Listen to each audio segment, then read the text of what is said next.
अरे सारा दिन तो तुम इसे नौकरों की तरह अपने आगे पीछे चलाती हो, घर में तुम्हारा दिल नहीं लगता। अगर मैं ना हूं ना तो इस घर में किसी के मुंह में एक निवाला भी ना जाए। पूरा दिन एक पांव पर खड़े होकर सारा घर संभालती हूँ मैं। मम्मी अब ये तो आप गलत कह रही है ना, भाभी खाना पका कर जाती हैं। तुम तो चुप करो भाभी की चमची। हिबा,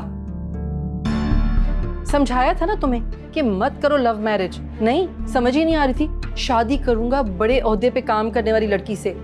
इस तरह की लड़कियां ना इज्जत नहीं करती मर्दों की। अम्मी, आपको नहीं लगता आप ज्यादती कर रही हैं? कामरान इनके बॉस हैं, उन्होंने इनको प्रमोशन नहीं दी और फिर अप्रेजल तो मिला है ना इन्हें। उस लड़की को तो प्रमोशन तुमने फाइनल किया है ना। मेरा बेटा तो बेवकूफ है, ये समझ रहा था कि इसकी बीवी इसके साथ ज्यादती नहीं कर सकती।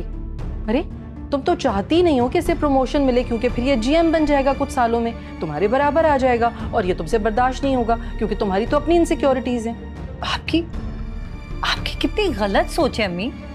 आप क्या सोच रही हैं? अच्छा, सुबह दफ्तर जाना, शाम ढले वापस आना, उसके बाद तैयार होकर घूमने चले जाना। इस घर को तो रेस्ट हाउस समझा हुआ है और इसे तो तुमने दुमछल्ला बनाया हुआ है। अम्मी, खामोश रहो बिल्कुल। अम्मी अब आप बहुत ज्यादती कर रही हैं। अच्छा, और जो ज्यादती तुम्हारी भाभी ने की है तुम्हारे भाई के साथ, वो? देखिए अम्मी, कामरान को वलीद से बहुत सारी शिकायतें थी। ऑफिस में लोगों से उलझना, छुट्टियां करना, डेडलाइंस मीट नहीं करना, मैं कहां तक संभालूं? और वलीद, मैंने आपसे कहा था कि आप अपनी परफॉर्मेंस का ख्याल रखें, लेकिन आपने मेरी एक बात नहीं सुनी और अब देखें। अब सारा, मैंने कुछ कहा है क्या? तुम क्या कहोगे? तुम तो हो ही जोरू के गुलाम।